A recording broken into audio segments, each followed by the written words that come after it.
How many of each species did Moses put on the ark? Of each species? 2. No. Moses didn't put any on the ark. It was Noah. Oh. Good morning. Good morning. Good to see you this morning. You got me all set up? Mm-hmm. Tell me when I can take this mask off. Hello, my name is Clyde Upchurch. I've been a member of Eastside Baptist Church for about 25 years. My passion in life is to share the gospel and to love on kids. And God has allowed me to do that here at Eastside.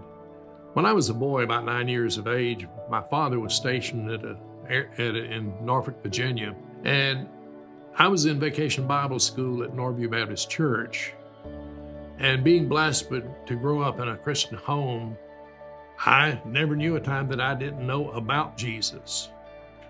But somehow the teacher explained to me that my parents being a Christian was not going to get me into heaven. And that summer of 1950, I asked Jesus to come into my heart and to change me, and he did. And I'd love to tell you that the rest of my life I walked with Jesus, but that's really not the case. Somewhere in my 20s, I began doing things my way. And after marriage and a wonderful career, somewhere around 1974, my sweet wife Ann and I, we were living in New York.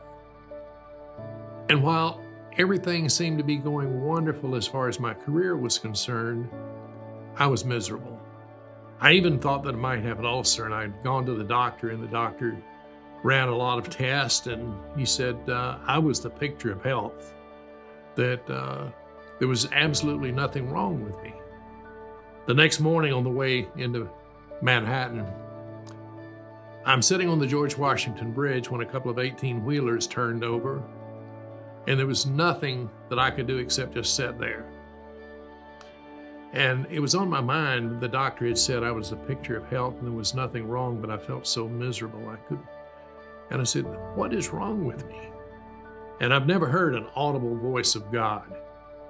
But boy, I'm telling you, it was just so close to being audible. I heard God's voice say, you know what's wrong with you. You profess to be a Christian, and there's nothing in your life that would ever convict you of being a believer.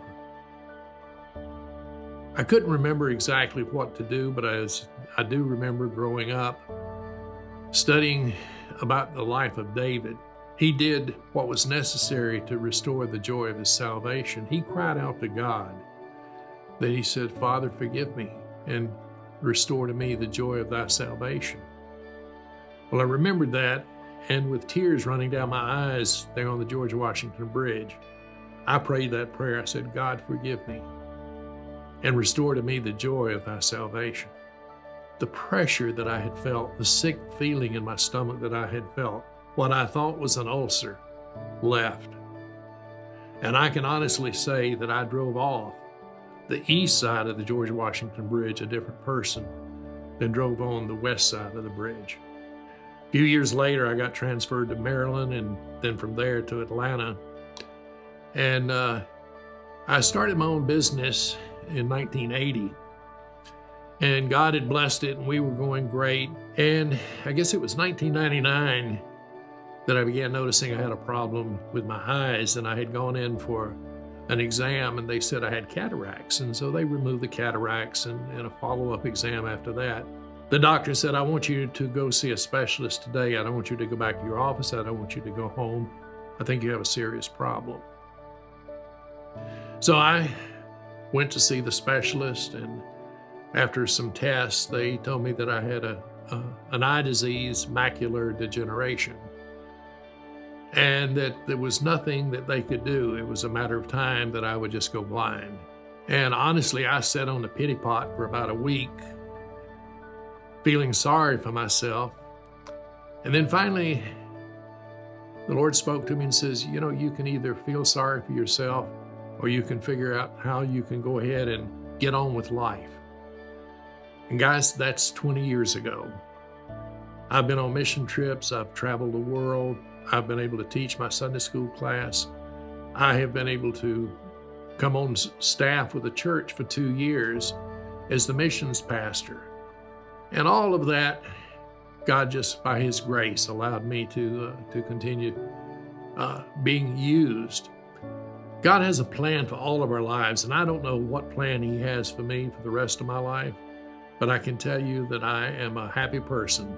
I have what the Bible refers to as joy. That's different from happiness. Happiness is based on what happens, but joy is something that only comes from a personal relationship with Jesus. And I have joy in my heart because Jesus has changed me. Changed me when I was a 9-year-old. He changed me on the George Washington Bridge. He changed me forever. And He says He'll never leave us or forsake us. And I give you a testimony that He has never has He left me. He's always been there with me, no matter how difficult the problem I might be going through. He is there every day.